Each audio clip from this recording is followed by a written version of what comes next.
Yash! Hola les geekus! Bienvenue pour une nouvelle review manga. Aujourd'hui, on va parler de Ting Dragon Ball Extra, comment je me suis réincarné en Yamusha. Qu'est-ce que c'est? Donc, c'est un manga d'après l'œuvre originale d'Akira Toriyama, et là on est sur un dessin de Dragon Garo Lee. Oui, oui, c'est lui. Vous ne le connaissez pas, moi non plus. Et le scénario, c'est aussi lui. Les scénaristes dessus, même si c'est pas précisé sur la jaquette. Donc chez nous, c'est édité par Glénat. C'était publié par la Shueisha au Japon, c'est sorti en 2016. Donc c'est un shonen de type action-aventure qu'on retrouve dans l'univers de Dragon Ball. Dragon Ball, qu'est-ce que c'est? Donc c'est sorti dans le magazine Jump Plus. Hein. Dragon Ball, c'est ça. Waouh! C'est des Saiyans, c'est des Terriens, c'est des Namek, c'est des Sabaiman. Et oui, oui, oui, mon gars. Donc, nous allons être dans l'univers de Dragon Ball, avec Yamcha badass comme jamais. Donc mon avis pour commencer, surprenant. C'est un manga, donc c'est un one-shot apparemment. Très très surprenant. C'est-à-dire qu'il y a des pages où on fait « What ?» et puis la page d'après oh !» Donc c'est cool parce qu'on passe vraiment par toutes les émotions. Et voilà, je m'attendais pas à être autant surpris, même si le pitch de départ était assez cocasse. Oui, j'utilise des mots du XVIIe siècle. Cocasse dans le sens, voilà, faire un pitch avec un lycéen qui se retrouve réincarné dans la peau de Yamcha, dans l'univers de Dragon Ball, donc un lycéen qui vient de notre univers à nous, qui se retrouve réincarné dans le corps de Yamcha, tout en ayant connaissance de tout l'univers de Dragon Ball, car c'est un gros fan. Voilà, c'est ça le pitch de départ, donc vous voyez, d'ailleurs les premières pages déroutent un petit peu, hein. Quand on commence on fait « mais je croyais avoir acheté du Dragon Ball », c'est pas grave, on s'adapte. C'est que, voilà, les 4 premières pages sont comme ça, et après, il tombe dans les escaliers, et là, tadam, il se réveille dans l'univers de Dragon Ball, dans la peau de Yamcha, et il en a conscience, le gars, c'est ça qui est ouf.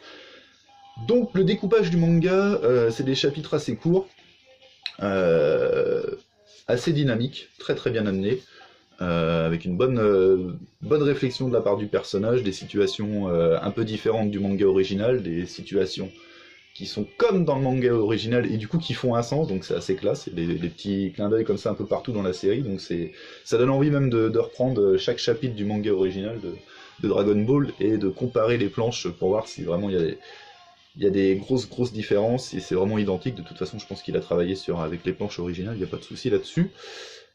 Donc on va retrouver en plus des arcs vraiment sympas, dont certains qui vont être zappés. Voilà, c'est un peu le problème du manga, c'est que ça va assez vite, parce qu'il est très court, hein, vous voyez. Il est beaucoup plus... ça fait à peu près... c'est 2 fois moins gros que voilà, le tome 6 de Dragon Ball Super, par exemple. Vous voyez, et il est à 6,50 €, je ne voulais pas préciser, mais voilà, c'est 2 fois moins épais, donc il y a moins à lire. La pochette du dernier Dragon Ball Super qui est la plus classe depuis le début. Franchement, les couleurs sont magnifiques. Allez. Mister Satan. Donc voilà, je vais vous enlever la jaquette en plus.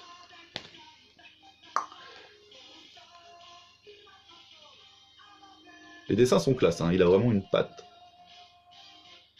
qui ressemble, et voire même qui surpasse un peu Toriyama-sama sur certaines planches. D'autres non, hein, d'autres c'est un peu moins bien. Donc on va retrouver, voilà, Yamcha, donc je vous disais, les arcs sont... Il y a un arc qui commence, et après ça va se terminer assez vite, et ça va passer 10 ans d'un coup, plus tard.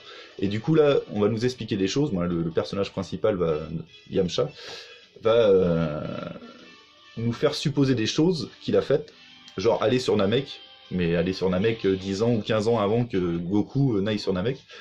Aller sur Namek, et nous on va pas voir ça, et du coup il y a une petite frustration, et on le retrouve plus tard dans le manga, donc c'est assez cool. Mais il y a des arcs voilà, qu'on aurait voulu voir développer. En fait c'est un manga, franchement, c'est un petit one-shot, mais qui est drôle, c'est fun. Je pense qu'ils l'ont fait avant tout pour le fun, et c'est vraiment fun. Vous